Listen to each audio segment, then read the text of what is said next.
আল্লাহ পাক বলে, বান্দা আগামীকাল নিয়ে ভাবছো, চাকরি পাবা কি পাবা না সেটা নিয়ে ভাবছো, ব্যবসা হবে কি হবে না সেটা নিয়ে ভাবছো।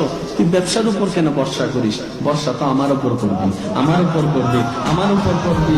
তুই বউ শনাক্ত করার জন্য তুই সুখটা বউয়ের উপর কেন চিন্তা করছিস? আমার দয়ার করে না চিন্তা করবি।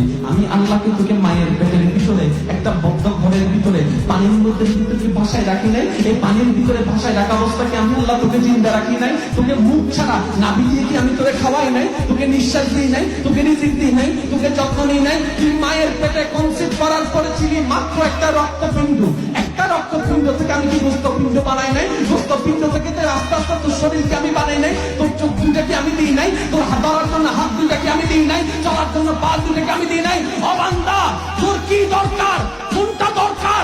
কখন দরকার? তুই না জানলো আমি আল্লাহ তো জানা আছে। ভবিষ্যৎ নিয়ে ভাবিস না। ওয়ামাইয়াত্তাকিল্লাহ ইয়াজআল লাহু মাখরাজান। বান্দারের সর্বাবস্থায় শুধু আমার বয়ে নবী মুস্তাফা মুহাব্বত দিয়ে আমার দিকে তাকাই থাক, বের হওয়ার রাস্তাটা আমি করে দেব।